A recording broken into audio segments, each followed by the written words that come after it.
So hey everybody, John Nesbitt with Million Dollar Practice Builders here, and we have another episode which is designed, as they all are, is to help you build your practice and be successful beyond your wildest dreams. Million Dollar Practice Builders do that. They take their practices they start with and they build them to million and some say multi-millions.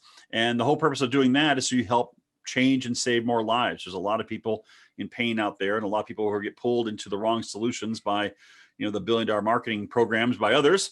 And if we can give them better solutions, they will, the better mousetrap does actually get more popular. It does work that way.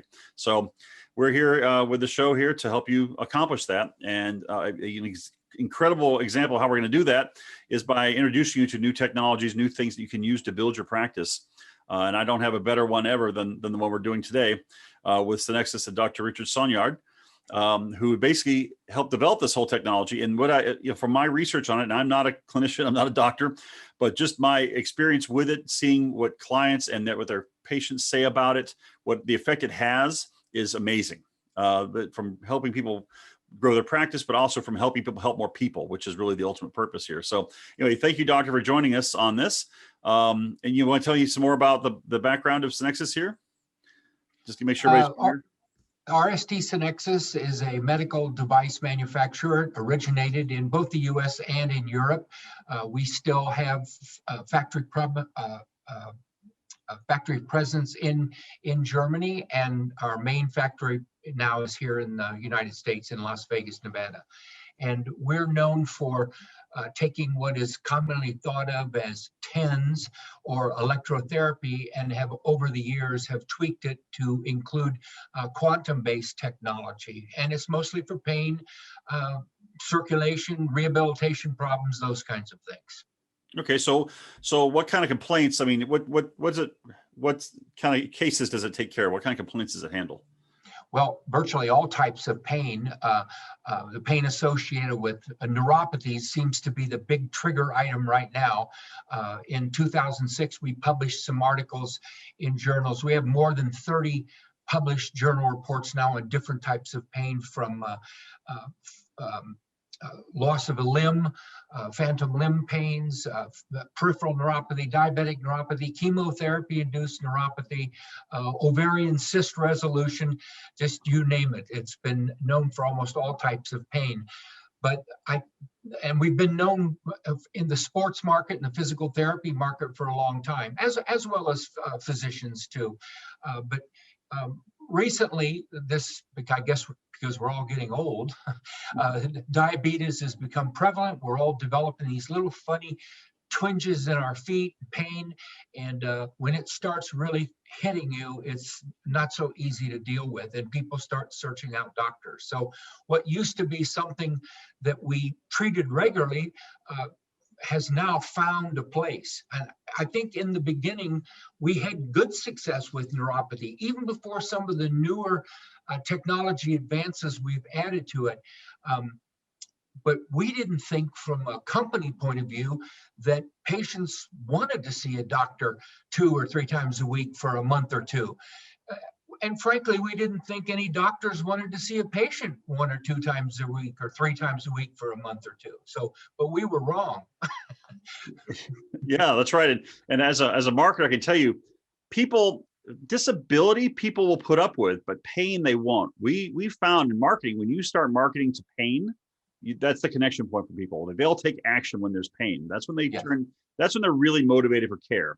If they kind of can't run as fast as they used to, or they kind of feel a little stiff every now and then, that's one thing. When they start feeling pain, that's when they actually start responding to marketing and showing up and hey, I'll pay to get out of this pain.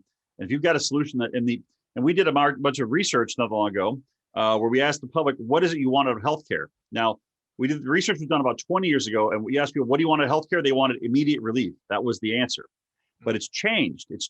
We had all this pharmaceutical marketing came up and started talking about side effects, and watch out, it might cause your teeth to get loose or whatever, right? Cause anal leakage or these terrible sounding things. And then so we had the research was done again, and this is research that we paid for. Said, what do you want out of healthcare? And they said, healthcare without side effects. Means they don't really want the drug solution. So when they have pain, most of them don't want to take pain medications. They know it clouds them up, and they want another solution. So I think this is incredible what you've got here. Yeah. Because anything that sounds like any kind of pain at all, you can work on with this? Well, the basis for pain is pretty much uniform all the way across. The same mechanism that we need to treat one is likely one will need to the other. There are some differences in pain. And by the way, you mentioned anal leakage. We could treat that too with our rehab programs.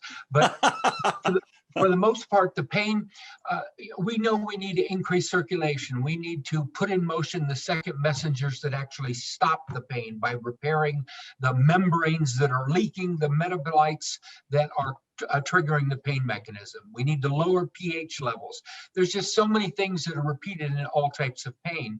And when we talk about neuropathies, whether that be a peripheral neuropathy or a urogenital neuropathy or a dental nerve neuropathy, those kinds of pains you can't seem to escape from unless you're asleep. And those are the most gnawing types of pain, which people definitely now know that it's something they don't want to live with. And I'm glad that we've started really making an impact that people are seeing.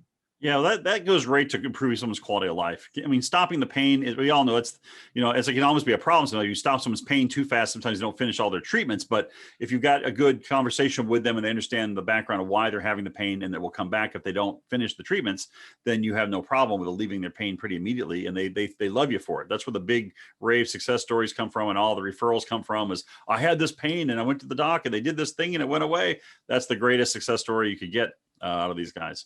Yes. Okay, I was reading on your site. So this is FDA. This is FDA approved, and you can get bill insurance for this. Is that correct? Yeah. Well, the preferred terminology by the FDA is FDA cleared. Oh, FDA cleared. Sorry. Approved may indicate that they're referring you to it, but it is FDA cleared, and it is reimbursed by most all insurance companies. Yeah, that's great. Well, it's really rare to find something that works and it's covered by insurance. Don't get me wrong. We like any other new technology, we've had to go through the gambit, I guess, and just showing the Medicare people why it's different than a TENS unit.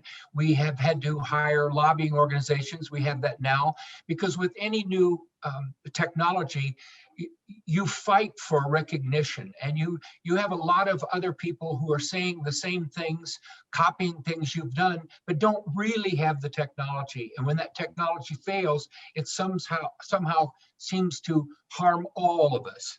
So we've done everything we can to support the insurance industry. We are not billing companies, but like I said, we have specific providers. We're working on a platform so that doctors would have access to ways to bill and know how to better align their notes so that it's not such a problem to get reimbursed correctly.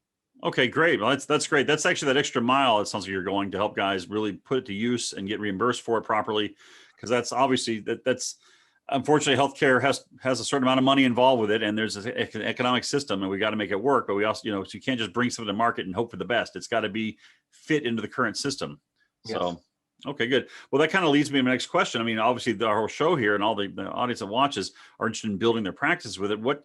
How would someone go about building their practice? I mean, what's it look like to put one of these machines in and start using it? What practice growth have you seen, or what's that look like? Well, it's usually more of our practice. We have a lot of startup practices, and those are always the most interesting because it's the first time they see big changes in their patient populations. But it's not so difficult to acquire the device. The upside is that it's easy to get the device. We manufacture it here. We do all our training from a corporate point of view to the doctor's office directly, and we're available any other time for repeat training. Certainly Zoom training has made that an acceptable mode of training in a lot of cases now. Delivering in units are not a problem. The doctor just needs to decide what kind of patient population he has. Like I said, we can treat virtually all types of pain, but if a doctor's going to have something like a neuropathy base, he has to recognize that he's got maybe a little bit more time with each patient, because not all of us old folks can sit down and stand up so fast anymore. The application techniques of the machine are pretty simple to use.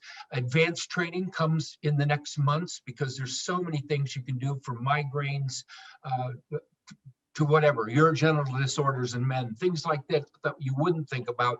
It's so interesting to see these practices not falling into new patient profiles because success they've had. Well, that's fantastic. Actually, that's one way that we grow practices is we if they're treating neuropathy successfully, and once they're good with that, then there's the whole other patient base that has a different set of complaints, and you market to them separately, right? In the marketing world, you always go after each different complaint separately. So we start someone in one place, and they build a whole, practice on multiple types of patients coming in, different types of patients coming in. So this kind of leads, this leads right into that, because like saying any other kind of pain, any kind of sounds like pain from inflammation, knee pain, those kinds of things, this would help with.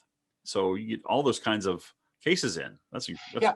And one of the benefit of having a type of technology, not only because it's non-invasive, essentially with virtually no side effects, and what side effects could occur are easily avoided. And most of the time, the side effects, like being careful if you treat somebody with insulin-dependent diabetic, because it's possible we'll restart the pancreas again. So you have to watch and monitor those things. But they're usually good things. It's just when you're going through it, it's something else. But it's interesting to note that when you're with the patient, 1 or 2 or 3 times a week, preferably in the beginning, like a loading dose phase. We really like to see 3 times a week for the first 2 weeks and then reevaluate whether it's a mild, moderate, or severe type of case. But you get a chance to really see the patient.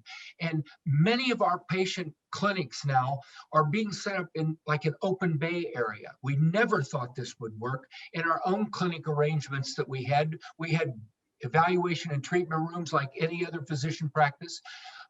When you start seeing patients more than once or twice a week for several weeks, the patients start asking, can I have treatment again with Betty, the lady I had last week? And well, you can't do that really when you have rooms. So we switched to curtains. Then the curtains got thrown back. And then we created probably the best social club in America. The people and that helped so much with the people talking to each other and telling them, look, today I feel like a little bit more pain. In the old days, we found out that after a couple of weeks of some of this type of treatment, especially in numb type neuropathy patients, they're going to trace back through the symptoms they had getting to where they are, like the numbness. So that means in 2 or 3 weeks time, it's possible they sense more, they have more pain. That level or bar of pain is probably nowhere near where it was when they came in, but it doesn't matter. When you had no pain and now you have a lot of pain again, it's always a lot of pain. So yeah, if you tell them it's coming, if you counsel them properly and they know to expect it, that's an index of success in that case. Yes. And it gives you an opportunity to see these people's legs. We know these people's neuropathy pain may have been so bad, they weren't telling you that their fingers were always bothering. Maybe they didn't notice their fingers or their shoulders or their back were bothering them. But as you spend time with them and their pain starts to mitigate in what your primary treatment area is, you have opportunities to treat more areas. And more areas mean more success. More success means more referrals. Yeah, great. That's right. And the more you can impact patients' lives, the better. And if you can, if you help someone, you pull a thorn out of their paw, that's one thing. Pull 3 thorns out of 3 paws, you've done something better, right? So great. Okay. So say you must deal with doctors who are looking to put this into practice, trying to decide is this the right thing for me, right? How do you counsel them on making that decision? Would this work in their practice? Like, what does it have to be a neuropathy-based practice, or can it be something else? Like, what's the decision points usually based around? No, neuropathy, like I said, is the catchword right now. A few years ago, it was RSD, or reflex sympathetic dystrophy problems. Oh, nobody could solve that. For a doctor to decide, I guess he has to look at his patient population. He needs to be willing to invest a little time in having a technician trained and people around 2 or 3 times a week for a month or so. Some pain, don't get me wrong, some pains like a sciatic pain could be gone in 2 treatments or 3 treatments and faster than a pharmaceutical. But some pains that are based upon damage to the nerves and everything over years and years is going to take some time to get back. So if the commitment's there, and the overall, like I believe in most physicians, the overall intent really is to make patients feel better. It's not the income part of it. But when that's all there, the machines are put in, the training's in, it's just like I said before, it's so interesting to see them advance their own knowledge base and then start seeing things they never believed that they could see before. That's great. Okay, good. So the staffing, just to touch on that for a second, is you have to have a technician trained. How long does it take to train a technician, roughly? Well, it depends on how astute that technician is, but it's simple electronics. We have everything programmed. In the old days, you had to know something about this. You had to be able to we had written programs. I did it several years ago. There's a little card here. I don't know if you can see this, but it tells you what mechanisms of actions are possible at what settings. Well, that was a big leap. But then we started realizing that when you have an indication, we may not understand the complete etiology of that disease. So we may need more than one mechanism of action. So we made a machine that would treat for so long, go off slowly, and then come back up in an entirely different parameter and treat with another mechanism of action. Some of our programs change 12 times in 20 minutes. Wow. That's varying the frequency, the dwell times, the musical component that we combine that goes through our time, and the intensity increases. Okay, good. So you basically you made it simpler, so it doesn't take a genius to be a technician, basically. No, and so I would say that, a technician can be comfortable in 1 or 2 days, believe it or not, to know what they're doing, at least if it's a patient population of all neuropathy. Then generally the pad placement montages, like Dr. Odell refers to them, all are similar in it. So, but then when they find out they can treat a headache pain, or let me try that, then it's going to take a little bit more time, but we're available for that. We have advanced training classes. At a symposium we had 2 weeks ago now, that was the intent for advanced training. And there were 2 rooms set up for people to get more education on different types of therapies. So it doesn't take so long to be in practice. Certainly within the first week, from the first treatment, you're able to bill.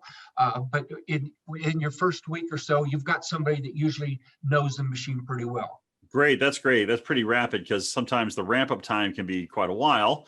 And if you're on the hook for it, usually guys are very anxious to get started and once they get going and don't want to be hampered by having to find a technician to have to get trained for 6 weeks or something somewhere. So right. That's great. You've done a lot to shorten the runway on that. Okay. So, well, gosh, I'm trying to think of what, I'm trying to be the audience here a little bit and say, okay, well, what would their objections be? I don't know did anybody have what's a common objection and how do you overcome it is kind of what I want to know. Like, what's someone probably thinking right now if they're watching this and they're on the fence? Like, you probably feel the questions, know what they ask. What would you, give them the answer?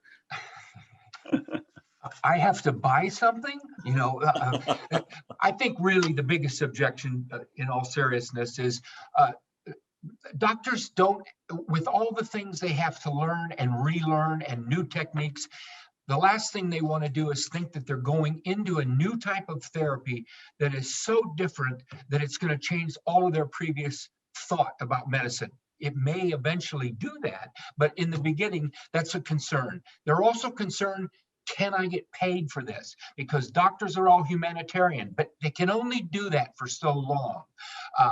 So we've jumped in to take care of that. The training we take care of. I think the only other downside would be then it's expensive. It's more expensive than doing nothing, but the referrals and the return on investment from the machines is so fast, it's almost amazing. Yeah, well, it seems with something that has such a wide use. I mean, I'm talking from a marketer point of view, because that's the only viewpoint I come from on these things, really, because that's what I know the best.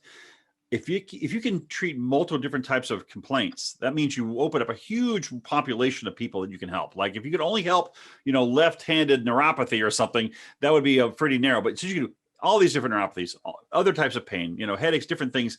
Gosh, as from a marketing point of view, I go, good, that's all you need. Like you've got that, add that to what you've got already. And obviously you take the existing patient base, you let them know you have this new ability to handle this new thing. And usually you automatically get people in, like when we start someone new with something around here, we like to have them start profitable really quick. So we'll go to the existing patient base and say, hey, we now can handle this. If you had this problem, and man, patients that, like you said, they never mentioned it before. Oh, doc, I didn't know you could handle headaches. I would have mentioned that the 300 times I was in here before, right? Yeah. And they immediately can become, positively profitable on there, and they get much more confident with that because they're also working with more friendly patients. They know them, it's like it's a better ramp up period. Everybody's more comfortable, I guess, right? Yeah. So, Well, like you said before, when the cost of the machine is handled by good financing, right. which we do. The training we handle directly. There'll always be more training available, and they can certainly take advantage of it. And the reimbursement part of it, we're working on. This is a very dynamic industry, and just when you think things are sailing along, somebody in one of the regions of one insurance company says, I don't think I want to pay for that right now.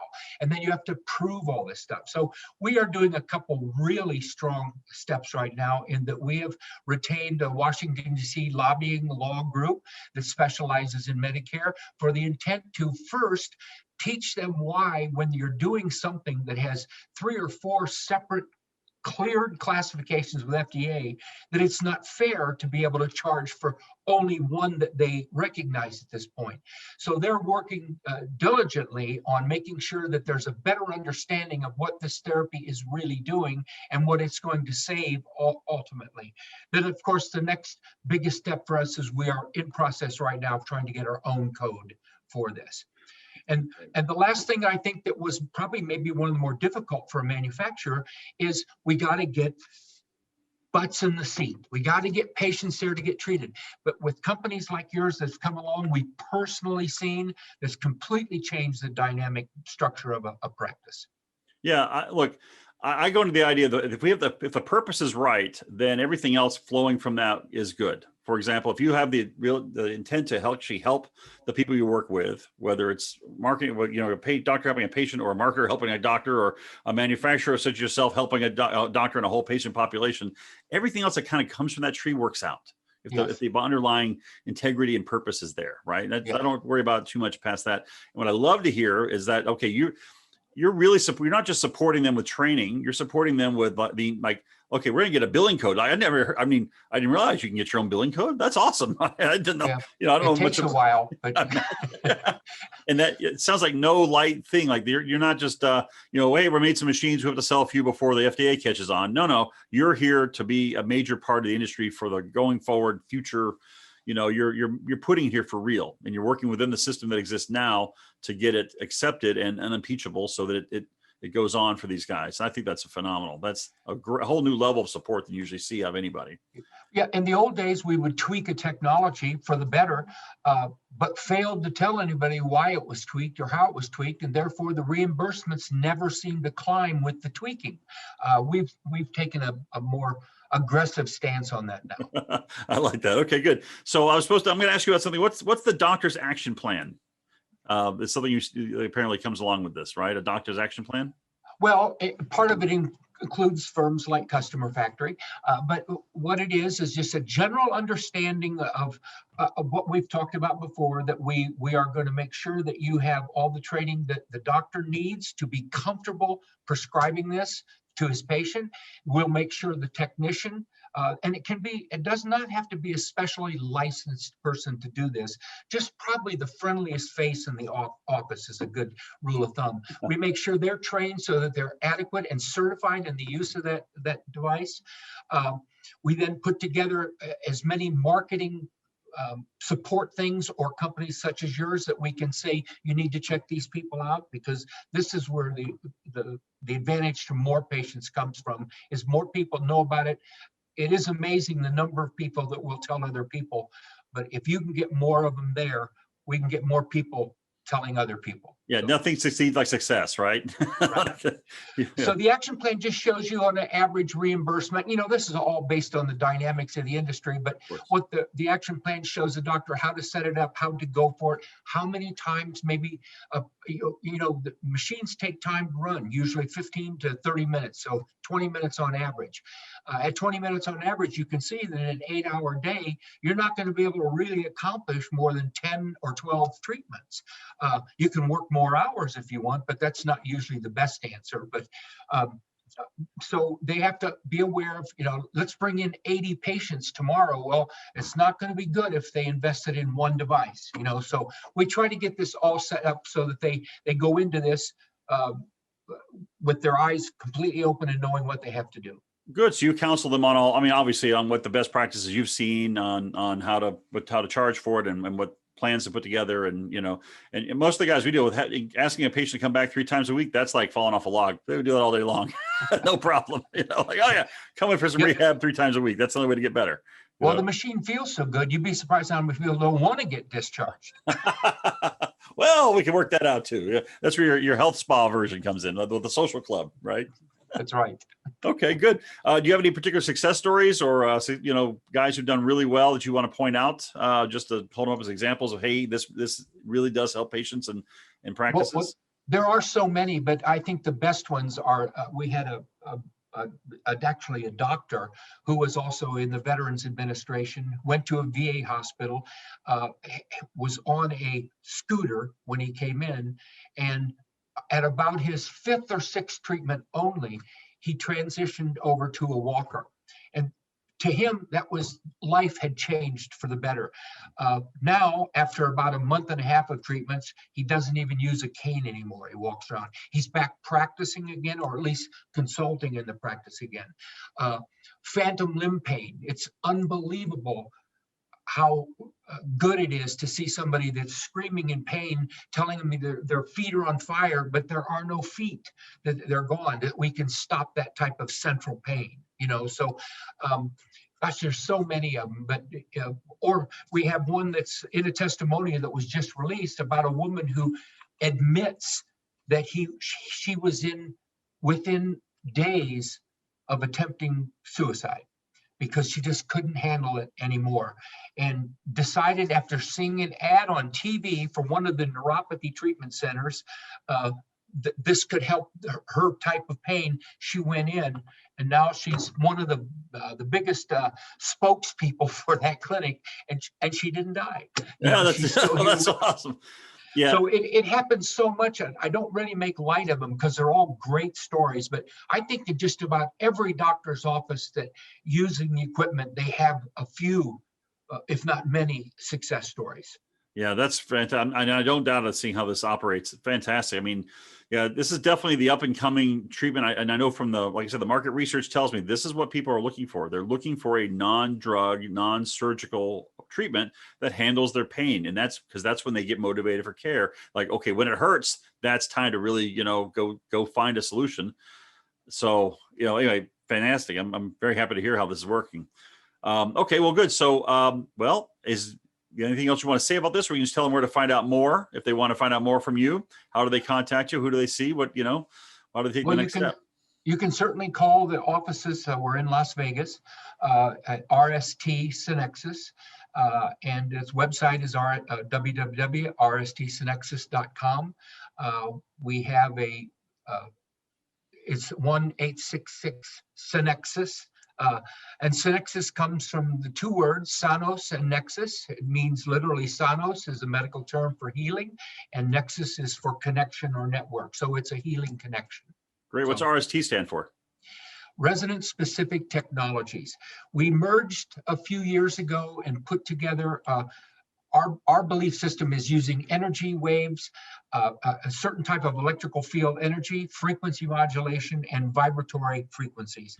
Life is based on frequency and vibration and energy. And if we can combine those in machines and deliver it, then it's going to be a winner. Even the part that we all recognize with opiates. We've done studies now that are published in 3 separate journals that show that we have reduced opioid use by 67% in 60 days time, all voluntary by the patients. And part of that may be that you have to keep in mind, we know the power of narcotics and opiates.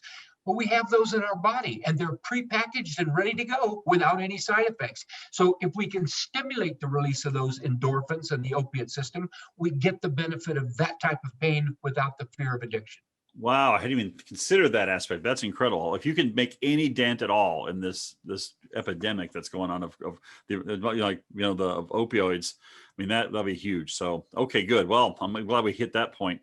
Okay, good. So, I'm going to kind of leave it there. I mean, you kind of told me everything I could possibly know. I think anybody watching this has a great idea that this is probably something you want to investigate into. I mean, I'm not always here to just sell everything like crazy, but God, I really want guys to have the best equipment possible, to have the greatest range of treatments possible, to help the most people possible, because that's how we change American healthcare and save and change more lives.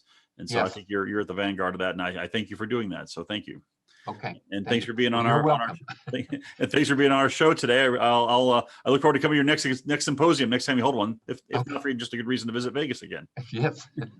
We'll make sure the casinos stay open for you. Oh yeah, great. All right, well, thank you. I do all my gambling at the buffet. All right, all right. Well, thank you, Dr. Sorgnard, and I appreciate it. And we'll see you next time.